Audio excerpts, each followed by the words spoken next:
श्रुतिस्मृति पुराणानाम् आलयम् करुणालयम् नमामि भगवत्पाद शंकरं लोकशंकरम्। अपार करुणा सिंधुं ज्ञानदं शांत रूपिणं श्रीचंद्रशेखर गुरुं प्रणमामि मुदान्वहम्।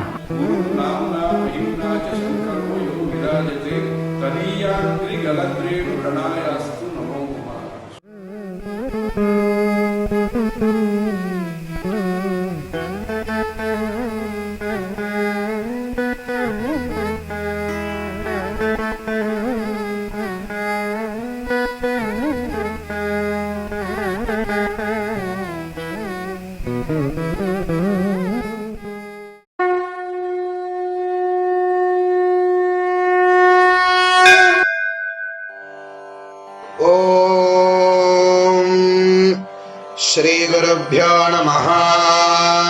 हरिः ओम्। ईर्भिर्वर्धवृषभञ्जर्षणीनाम् स्थूरस्य रायो बृहतो य ईशे तमुष्टवाम विदथेष्विन्द्रम् यो वायुना जयति गोमतीषु प्रधृष्णुयानयति वस्यो अच्छा आदेशुष्मा वृषभयेतु पश्चात् ओत्तरादधरागा पुरस्तात् आविश्वतो हरिसमेत्वर्वाङ्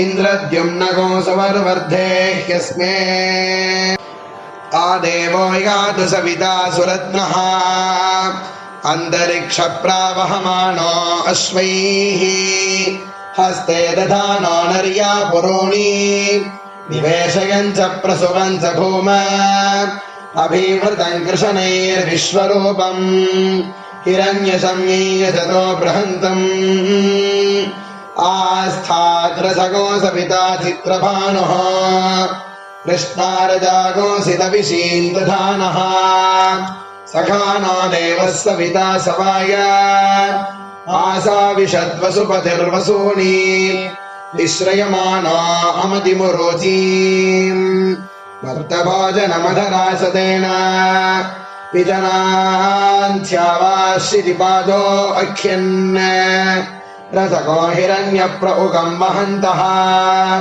शश्वद्विषः सवितर्दैव्यस्य उपस्थे विश्वा भुवनानि तस्थुः विसुपर्णो अन्तरिक्षान्यख्यते गभीरवेपा असुरस्तु नीचः कुवेदानी गोसोर्यः कश्चिकेत प्रथमान्द्यागो रश्मिरस्याततान भगन्धियम् वाजयन्तः पुरुन्धिम् न राशकोऽसोऽग्नास्पतिर्नो अव्यात् आये वामस्य सङ्कथेरगीनाम् प्रिया देवस्य सवितुः स्याम आनो विश्वे अस्क्रागमन्तु देवाः मित्रो अर्यमा वरुणः सजोषाः भवने यथा नो विश्वे वृधासः करञ्चुषाः विधुरन्न शवः शन्नो देवा विश्वदेवा भवन्तु